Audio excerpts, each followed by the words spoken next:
Kali ini kita mau bahas sedikit tentang kelebihan dan kekurangan untuk iPhone XR ya. Jadi kalau teman-teman beli iPhone XR atau XR, orang Indonesia biasanya nyebutnya XR ya, tapi ini XR ya, untuk iPhone XR. Nah, teman-teman harus tahu nih kekurangan dan kelebihannya apa sih.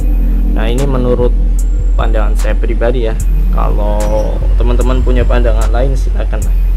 Untuk handphone kita nggak bisa memaksakan untuk menurut saya ini sebuah kekurangan, tapi menurut teman-teman nggak, ya silakan aja sih, nggak masalah. Oke, kita bahas untuk kelebihannya ya.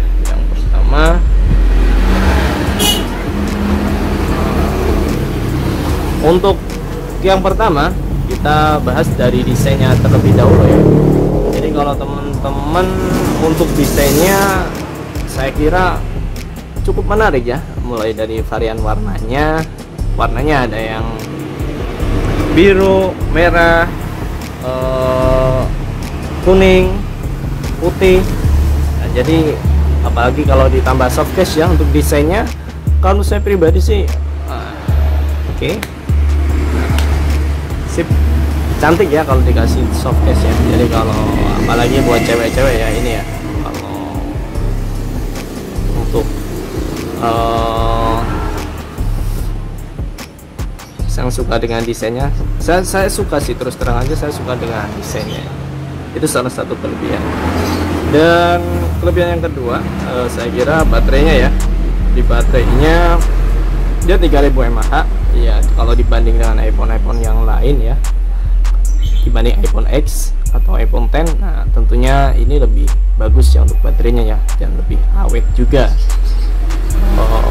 Itu untuk yang kedua ya. Dan yang ketiga, kameranya ya. Ini kameranya kalau teman-teman bandingin sama iPhone X atau XS ya, nah bagusan ini sih kameranya ya. Dan chipsetnya juga dia pakai Bionic A12 ya untuk chipsetnya.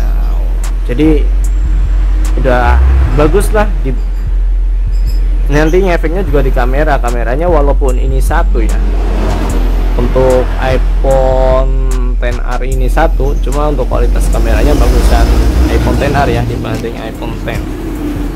Dan harganya, tentunya harganya kalau baru dia dibanderol sekitar 8 jutaan ya, masih 8 jutaan ya.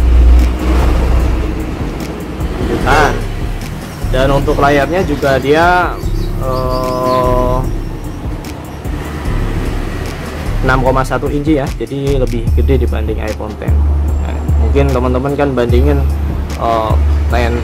beli iPhone X apa XR ya, mending XR sekalian dibanding. Terus di harga 5 jutaan ya kalau secondnya ya, secondnya di harga 5 jutaan. Kalau teman-teman kadang kan ada yang suka iPhone, ada yang suka Android ya. Kalau saya di harga 5 jutaan ya untuk iPhone XR ini, saya kira sih worth it ya buat dibeli ya. Dan ini kalau kita main game, dia mentok di resolusi HDR Extreme ya, jadi udah keren sih untuk harga segitu ya, di harga secondnya ya. Harga barunya 8 jutaan. Dan untuk kamera juga bagus ya, untuk buat video juga bagus. Jadi ini buat bikin konten bagus, buat game juga enak juga ya. Untuk baterainya 3000 mAh. Tadi kita cek untuk 7 menit sekitar berkurang 2%-an. Itu sih. Nah, itu salah satu beberapa kelebihannya ya menurut saya pribadi tentunya. Silakan kalau teman-teman punya. Jadi untuk ngegame oke, untuk bikin konten juga oke ya untuk iPhone XR ini ya, di harga 5 jutaan. Tentunya kalau dibandingin dengan Android 5 juta, sekarang Reno 5 ya, Reno 5-an lah, Reno 5. Apa ini second? Kalau menurut saya sih, saya mending ini second ya dibanding Oppo Reno 5. Dan prestisnya juga dapat lah. Kalau teman-teman pakai iPhone pasti ada logo Apple kerawaknya nih, jadi status sosialnya jadi tinggi. Sebenarnya sih enggak juga sih ya, Android juga ada yang harga 11 juta, tapi ya itulah iPhone, salah satu kelebihannya iPhone itu bisa meningkatkan status sosial. Nah, itu sih untuk prestisnya seperti itu. Itu untuk kelebihan iPhone ya, seperti itu ya. Dan kita bahas untuk kelemahannya ya. Nah, kelemahannya, kalau kelemahannya sendiri sih apa ya? Ya kalau teman-teman beli bandingin sama Android ya. Nah, iPhone ini kan yang 5 jutaan, dan untuk internalnya ini cuma 64 GB ya. Tentunya sangat kurang sebenarnya ya kalau buat di tahun 2021. Internal 64 itu cepet penuh ya. Ya minimal sebenarnya 128 ya. Kalau teman-teman mau 128 juga bisa ya, di upgrade lagi. Maksudnya beli yang internal 128, cuma kan harganya lebih mahal tentunya. Tuh. Jadi begitu ya. Untuk salah satu kekurangannya, nah internalnya kurang gede. Nah, kalau untuk baterainya, kalau teman-teman bandingin sama Android, baterainya ya jauh beda sama Android ya. Cuma kalau untuk dipakai ini lumayan awet ya untuk iPhone XR sendiri ya. Dan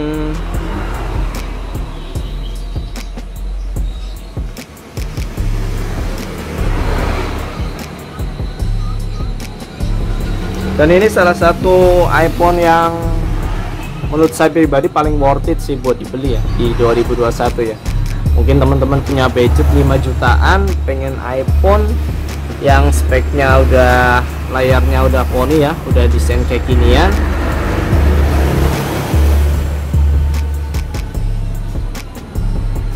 dan desainnya udah bagus, udah layar poni ya, mungkin iPhone XR ini cocok lah buat teman-teman. Mungkin itu aja ya yang bisa saya bagikan ya, beberapa kelebihan dan kekurangannya ya. Nah oke, satu lagi nih teman-teman, kalau iPhone XR ini kan dia SIM cardnya cuma satu ya. Jadi ada yang dua memang, kalau beli yang satu ya kekurangannya ya salah satunya itu, jadi hanya satu SIM. Cuma ada yang 2 SIM kok, agak langka juga. Tapi kalau